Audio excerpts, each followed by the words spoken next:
Well, for the first time in a month, the government held a Downing Street COVID press conference today, marking, it would seem, a new punctuation mark in Britain's coronavirus story, with commentators suggesting we may be on the brink of a fourth wave. It was the first such press conference given by Sajid Javid, and the new Health Secretary linked the take-up of booster jabs with the continuation of some freedoms. Mr Javid suggested that a mutation of the Delta variant, a version known as AY4.2, was causing some concern and leading potentially to a spike in deaths, which have risen by almost a third in a week. New cases have risen by at least 40,000 each day on each of the last 7 days. The figures are causing concern abroad too. This evening, Morocco banned flights to and from the UK. Well, earlier the Health Secretary suggested the way for the country was to go, not to go backwards, I should say, is to come forward for jabs. If we want to secure these freedoms for the long term, then the best thing that we can do is come forward once again when that moment comes. After the decisive steps that we've taken this year, none of us want to go backwards now. So we must all play our part in this national mission and think about what we can do to make a difference. That means getting the jab when the time comes, whether it's for COVID-19 or flu.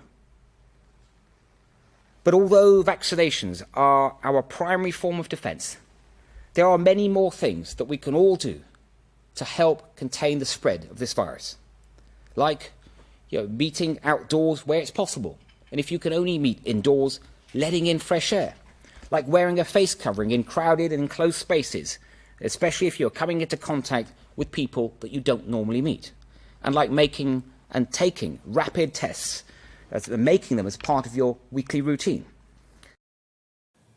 I'm going to take you straight over the House of Commons, where the Home Secretary, Priti Patel, is giving a statement, we think, about the security of MPs. Let's listen. So I can assure the House that our world-class security and intelligence agencies and counter-terror police will now ensure that this change is properly reflected in their operational posture. Mr Speaker, I will always ensure face-to-face contact, robust debate and the wider benefits of our democracy are defended and protected. But we must all take this change in risk seriously. So I would, Mr Speaker, like to urge all members to access the range of security provisions and support available under Operation Bridger through the Parliamentary Security Department and the Metropolitan Police's Parliamentary Liaison and Investigation Team.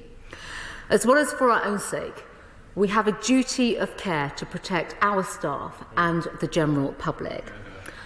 I know that every single member will take, register and act upon the advice that is given to help our country be kept safe from terror and, of course, to enable our own conduct when it comes to making sure that democracy is defended and protected. I commend this statement to the House. I now call the Shadow Home Secretary, Nick Thomas-Symonds. Thank you, Mr Speaker, and I'd like to thank the Home Secretary for the advance briefing before this statement, and also to thank her for the time I know she's taken to speak to many members of the House on an individual basis. And we are brought together this evening in the most devastating of circumstances. We were all shaken to the core by Sir David's death, and it's been impossible this week not to be moved by the powerful tributes across the House from his many, many friends. And what made the pain even harder is it comes so quickly after the murder of our friend and dear colleague Jo Cox. And our thoughts are with their families and loved ones whose lives will never be the same again, but who will no doubt take enormous pride in the remarkable contributions that Jo and David made to this country. And I know that in the face of such unspeakable hatred, we stand united and unshakable in this House, that those who use violence in an attempt to divide us shall never win. And we refuse to be intimidated by these dark forces. And yes, Mr Speaker, that goes for the vile individual or individuals who erected a noose in Parliament Square today.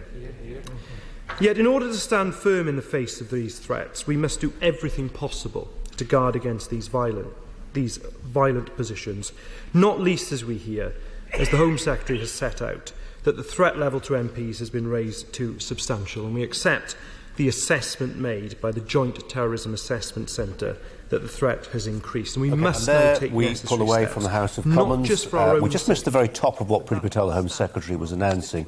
And the key element of it was that the threat to MPs, presumably this is a determination arrived at by the police and the intelligence agencies, has been readjusted to substantial. She's urged all MPs to access support as part of Operation Bridger. We have, she said, a duty of care to protect not just ourselves as MPs, but our staff and members of the public. An unscheduled briefing there to the House from the Home Secretary, Priti Patel, who said that the threat to MPs in the wake of the killing of Sir David Amess in Southend last week has been readjusted to substantial.